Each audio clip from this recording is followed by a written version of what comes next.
You are listening to the Exploring Family Business podcast brought to you by Mazars. I'm your host, Natalie Wright, Head of Family Business at Mazars UK. And having worked extensively with family businesses for a number of years, I'm keen to support this valuable sector of our society. At Mazars, we believe there is nothing more personal than a family business. Every family and every business are unique. So we look forward to sharing knowledge, insights, and practical tips for those navigating the unique issues that arise from being in business with family. Now on with this week's show. Hello and welcome to the second season of Exploring Family Business with Mazars. Following the success and feedback of season 1, we've decided to specifically focus this season on the important subject of succession planning.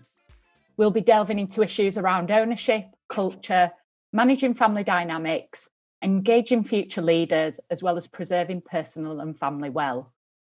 And succession planning can be a very complex subject. It's got many moving parts, but if we strip it back, we're essentially talking about the process of transitioning the leadership, the management, and the ownership of a business. But we know family businesses are different because of that family component. So the transition to the next generation has an added layer to think about.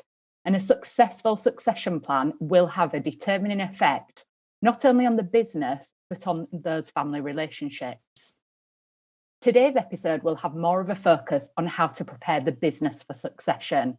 And next week, we'll be moving on to looking at how to prepare the family. So I'm delighted to be joined today by Alan Frost, a business consulting partner at Mazars. Alan grew up in a family business and now advises others in similar positions as they implement change, formulate growth strategies, and transition to the next generation. Alan, for anyone who didn't tune into last season, can you introduce yourself and tell our listeners a bit about how you support family businesses? Hi, Natalie. Sure thing. So my name is Alan Frost, and as Natalie mentioned, I'm a partner in the consulting division of Mazars, having joined the firm back in 2007. And I'm also a former family business owner as the third and final generation of that organisation. Hopefully I can add some personal experiences to my professional experience as a result. In the consulting function at Mazars, our team supports organisations in creating value in their business and achieving their goals, be it business goals or personal goals. And for many of our family business clients, this can often mean aspects other than just financial gain too, which is really great to work on and support clients with, as it's very rewarding. Thanks for that, Alan. I think it's always useful to actually get insights from someone who's experienced what it can be like on the other side, as well as actually acting in that advisory capacity. So it's going to be good going through it with you today. So I think if we start off with something that was highlighted in our 2020 survey, and we often see these numbers thrown around, which is that, it suggests that less than 50% of family businesses in the UK actually have a succession plan in place. Let's start with, why do you think that is? Well, that statistic actually doesn't surprise me, partly because there can often just be an expectation that the next generation will take on the business in whatever condition it is when their time comes. And I've seen that firsthand myself. There wasn't a feeling that there needed to be a succession plan because the succession plan was the next generation. For multi-generation businesses, I just think it's an unwritten belief that your role is just to keep that business going for the next generation and probably to survive sometimes rather than thrive. I'm generalizing here, and I know that there'll be listeners out there that don't see that as being the case. But I think for all those listeners that don't feel that, they will be able to compare perhaps to a family business they know, whereby it's very much a case of keeping the lights on and keep it going. Succession in a family business is also a very emotive topic. We know that families tend to live and breathe their businesses, both in the business but also at home as well, consuming thoughts and conversations even outside of working hours. Therefore, to talk about passing that business on to the next generation means to actually talk about letting something go, and in reality, talking about some of the greatest changes that we can all go through in our lives, which may mean, the passing of family members, for example. And finally, I would say that family businesses carry an attachment like any other businesses. And so it's not only emotive from a change perspective, but also the idea that the next generation may be having very different ideas on where to take the business than yourself, or where your parents took it, for example. And that can be hard to listen to and discuss as a family. Yeah, I think you're correct on all points there. And actually, that not just the emotive side, but actually practically there's a lot to think about. And, having those discussions can often be very difficult. So if we were starting at a basic level, and obviously without completely oversimplifying something that can be incredibly complex and that is an ongoing process, if a business doesn't have a succession plan in place, or at least if it's not been, not formalized in any way, or it's not currently fit for purpose, what questions would you say need to be asked to help out that initial framework and to get the family really communicating in the right way? Well, given the emotive nature of a succession plan, I think we tend to find that the best way to start thinking about it is actually to discuss a more general business plan. And that way, the succession aspect just becomes an element of your business plan, rather than the succession plan having a business plan attached to it as well. So by bringing all key family and potentially non-family members into the discussion on where the business is heading, what its aims, its value, its mission statement, etc., is, what it stands for, it can be a perfect way to make that conversation around succession planning much more straightforward and natural, as it becomes the plan to ensure that the business is achieving its goals more so than the plan to hand over the keys to somebody else. And it ensures that actually we're aligning everybody's interests around the business, not so much around the family surname. It also allows those outgoing generations to pass on their knowledge and thought, but in a safe environment around the business being at the heart of the conversation. So the succession plan, which needs to consider share structures, board governance, etc., then becomes less around blood links and surnames and who relationships in that respect, and it's more around the wider business environment, both macro and micro level. It's interesting, actually, and picking up on a point you mentioned there about looking at the business plan. So we see all these figures around X number of businesses or X percentage don't have a succession plan. I wonder actually what the percentage is that don't have a formal business plan and where that interacts as well, because we assume every business must have a business plan, and they may have done it at outset, but have they maintained that? So thinking about ownership then, and clearly that brings a lot of responsibility. It's possibly not for everyone because you've got the heritage, legacy to think about, especially if the family name's above the door or actually on the product. So if you suddenly find yourself in charge of a large workforce, you may have different views on future direction of the business, or you might just feel that it's been something that's bestowed upon you rather than something you want to take forward. So how do you ensure that the succession plan caters for the fact that you may have different individuals who are comfortable being shareholders, but not managers, and vice versa? It's a good point, and succession in a family business, I would say, is harder than anywhere else. You're dealing with potentially grief at the same time as dealing with significant changes across a business too. There's not many businesses whereby, or any other businesses whereby, the succession may involve you still seeing the person whose desk that you're now occupying as a result on a daily basis or a weekly basis for lunch in a social environment. So it's a change that all your employees and even customers and suppliers are going to feel too. So, preparing for it as thoroughly as possible not only allows the business to continue in the best possible vein, but also allows you time to react to that change properly too, which is important. We said at the start, there isn't a one-size-fits-all approach for the fact that younger generation shareholders effectively will be happy to reap the rewards of business, but may not want to participate in the same degree as parents or older generations. And dealing with all of this sooner rather than later is essential. And there are solutions out there that can work for all stakeholders, be it through different dividend or bonus arrangements, through to voting rights or seats on the board. But ultimately, what this all comes down to is how essential and important it is for family stakeholders to be really honest and frank with each other about what is important to them in life, and then the contribution that they're either able or willing to give to that family business as a result. I can guarantee that there will be instances out there whereby there are family members who want to offer as much as possible and as much as their relatives have previously to the business, but they just don't know how best to contribute. And they feel frustrated by that as a result, but perhaps unable to voice it as a concern. The other end of the spectrum is that there'll be those who have family connections and therefore feel that they're owed a living and a seat at the table by the business, but without offering as much in terms of the contribution. So having those conversations and understanding where everybody is in that spectrum, I think, is absolutely essential.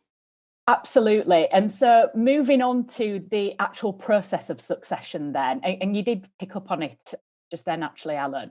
When we see that change of ownership, or perhaps even just leadership, if the two haven't coincided, how important is it to manage how it's perceived externally from an early stage, and to show that you have buy-in from the wider team, from other stakeholders, and so that you're no longer viewed as the boss's children, let's say?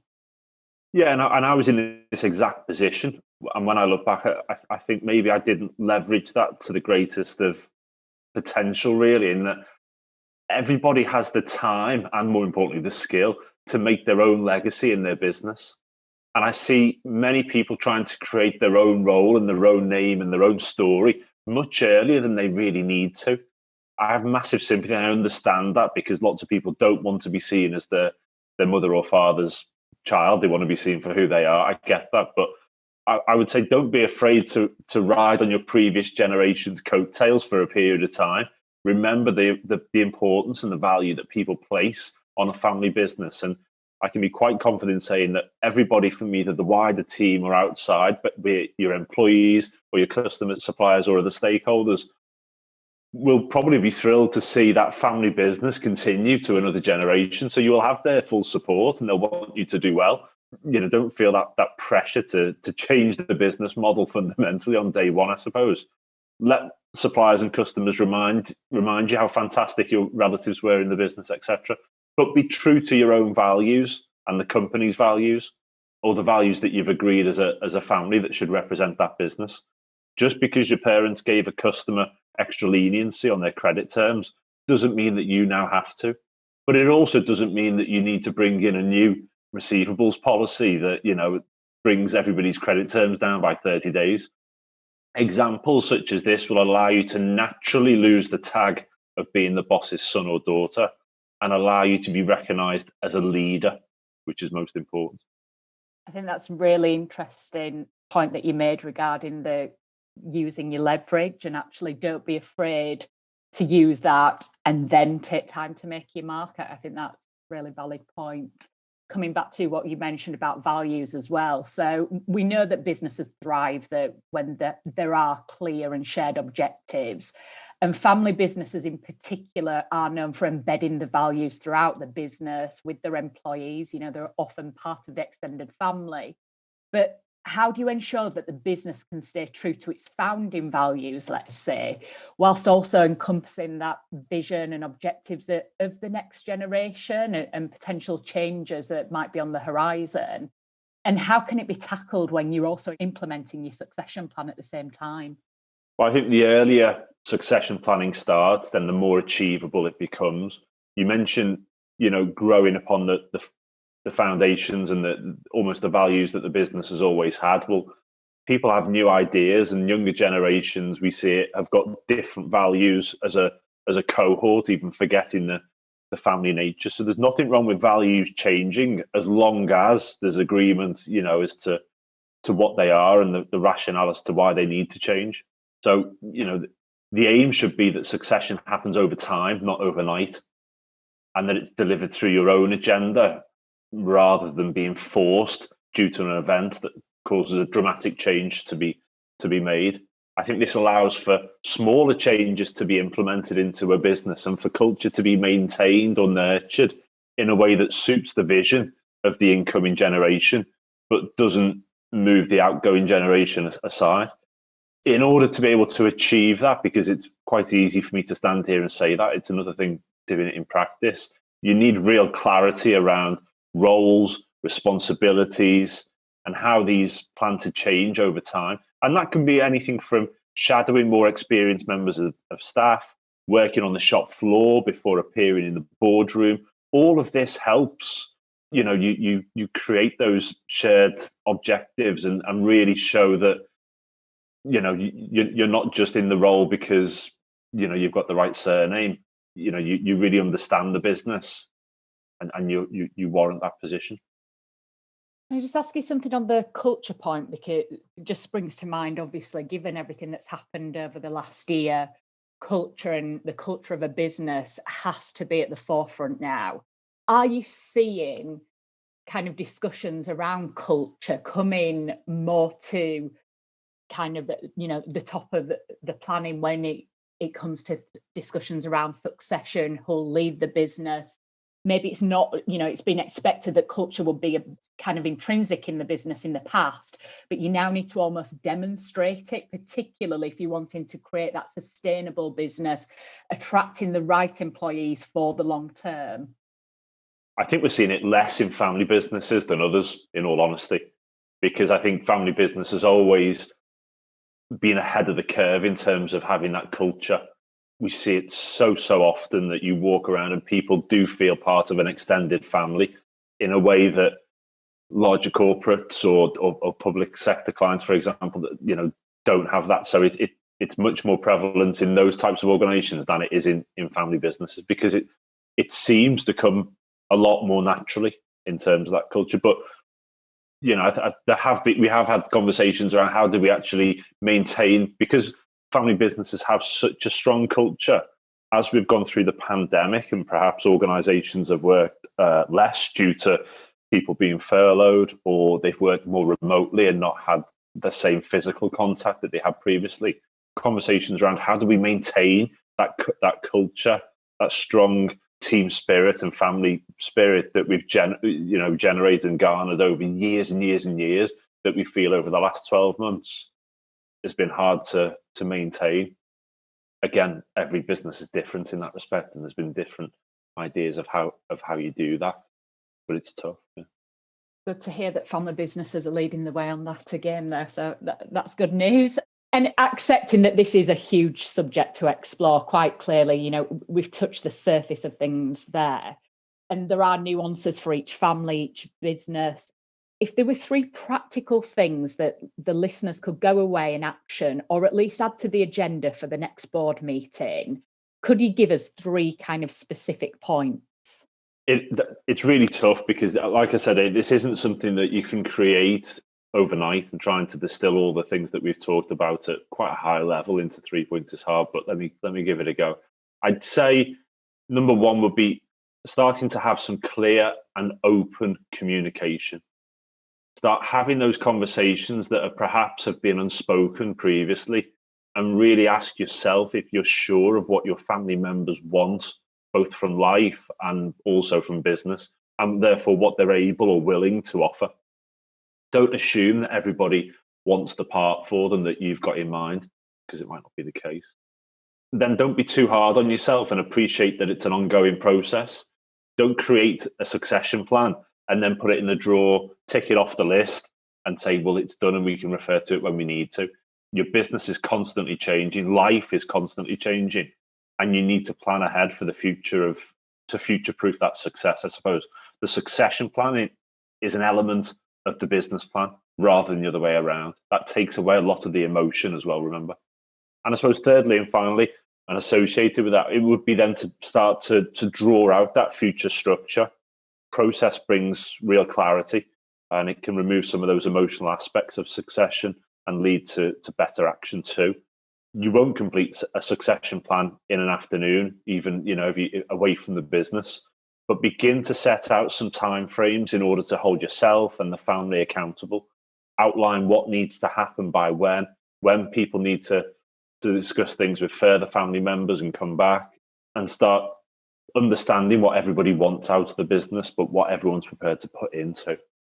Thanks for that, Alan. I know it wasn't easy just coming up with 3 points, but really appreciate you sharing your insights with us today. And I'll be sure to leave your details in the show notes, along with a few useful links around succession planning that you've shared with me today. So that brings the first episode of the Exploring Family Business podcast season 2 to a close. If you enjoyed today's show, please subscribe to the series and leave a review on iTunes. It will help us to extend our reach to the family business community. Join me next week when I'll be speaking with Russ Howarth, a family business consultant from the Family Business Partnership and host of the well-known Family Business podcast. We'll be discussing the more emotive and personal side of succession, preparing the family.